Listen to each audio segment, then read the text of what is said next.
दोस्तों, ढाका एक ऐसा शहर जिसे बाहर से देखने वाला सिर्फ इमारतें, भीड़ और रोशनी देखता है, लेकिन इस शहर की असली कहानी वहाँ शुरू होती है जहाँ कैमरा अक्सर पहुँचते ही नहीं। ये कहानी उन गलियों की है जहाँ सूरज की रोशनी तक गंदी नालियों से छन कर आती है, जहाँ सांस लेना भी एक संघर्ष है और जहाँ जिंदगी हर दिन खुद को साबित करने पर मजबूर होती है। ढाका के स्लम्स कोई टूरिस्ट स्पॉट नहीं है, ये जीते जागते सबूत हैं इंसान किस हद तक हालात के आगे झुक सकता है और फिर भी जिंदा रह सकता है। ढाका बांग्लादेश की राजधानी है, लेकिन ये सिर्फ इमारतों और सड़कों का शहर नहीं है। यह एक ऐसा शहर है जो हर दिन लाखों लोगों को झुकने पर मजबूर करता है। सुबह होते ही बसें भर जाती हैं, लोग दरवाजों से लटके होते हैं, छतों पर बैठे होते हैं। ट्रैफिक जाम यहाँ समस्या नहीं, जीवन शैली है। घंटों लोग एक ही जगह फंसे रहते हैं। धुआं, हॉर्न और गुस्सा, ये ढाका की सुबह का सच है।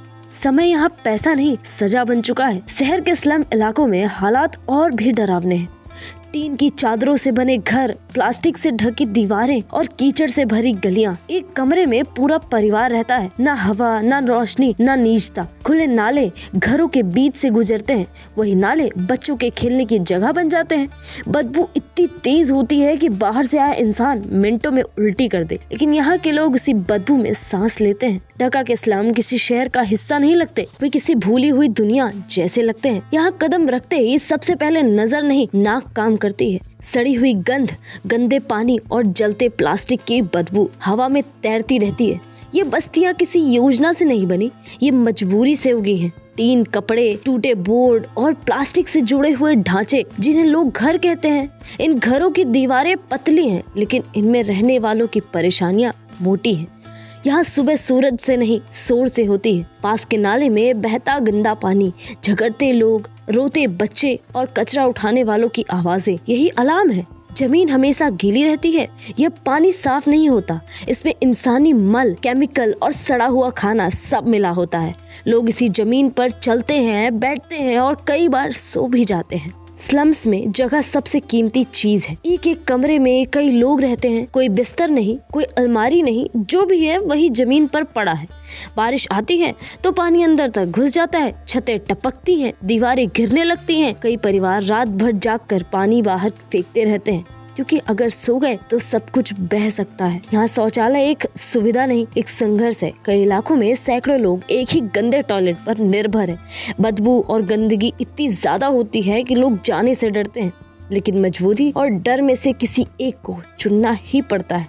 बच्चे खुले में शौच के आदी हो जाते हैं, क्योंकि उन्हें कोई दूसरा रास्ता नहीं दिखता। स्लम्स में कूड़ा सिर्फ समस्या नहीं, रोजमर्रा की चीज है।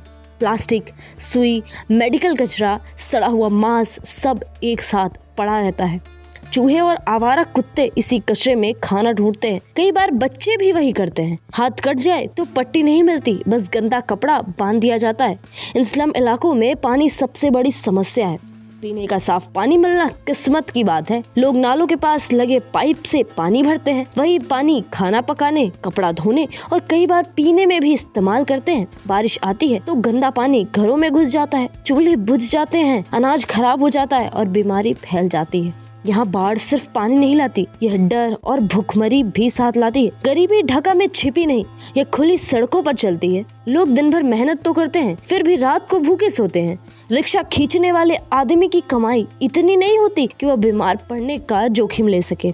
फैक्ट्री में काम करने वाले मजदूर 12-14 घंटे खड़े रहते हैं, हाथ मशीनों में कट जाते हैं, लेकिन इलाज का खर्च उनकी पहुंच से बाहर होता है। यहाँ काम मिलना सौभाग्य है, इंसान होना नहीं। ढाका की गारमेंट इंडस्ट्री दुनिया को कपड़े पहनाती है, लेकिन अपने मजदूरों को सुरक्षा नहीं देती। बंद हॉल, बिना वेंटिलेशन के कमरे और लगातार मशीन का शोर। कई बार इमारतें गिर जाती हैं, आग लग जाती हैं, सैकड़ों लोग मारे जाते हैं। कुछ दिन मीडिया रोता है, फिर सब शांत, लेकिन मजदूर अगले दिन फिर उसी फैक्ट्री में लौट जाते हैं, क्योंकि उनके पास और कोई रास्ता नहीं होता। यहाँ जान से ज्यादा रोज की रोटी की कीमत है। बच्चों की हालत सबसे ज्यादा डरावनी है। ढाका की गलियों में बच्चे स्कूल बैग नहीं उठाते, वे बोझ उठाते हैं। कोई कचरे के ढेर में प्लास्टिक खोजता है, कोई होटल में झूठे बर्तन धोता है, कोई फैक्ट्री में धागे काटता है। उनकी उम्र खेलने की होती है, लेकिन उनके हाथ पहले ही थक चुके होते हैं। स्कूल उनके लिए सपना है और बचपन एक अधूरी कहानी। यहाँ बच्चे जल्दी बड़े नहीं होते, वे जल्दी टूट जाते हैं। खाने की सच्चाई भी उतनी ही कड़वी है। सड़क किनारे खुले में खाना बनता है, पास में कूड़े के ढेर, नालों का पानी और मक्खियों की भीड़। लोग जानते हैं कि यह खाना उन्हें बीमार करेगा, लेकिन भूख ज्यादा ताकतवर होती है। सस्ता खाना ही उनका सहारा है। कई बार वही खाना अगले दिन अस्पताल ले जाता है, लेकिन फिर भी लोग वापस आते हैं। यहाँ स्वाद नहीं, सिर्फ पेट भरना मायने रखता है। बीमारियां ढाका में गलतियां नहीं है, वे नियम है। डेंगू, हैजा, डायरिया, त्वचा रोग और सांस की तकलीफ आम है।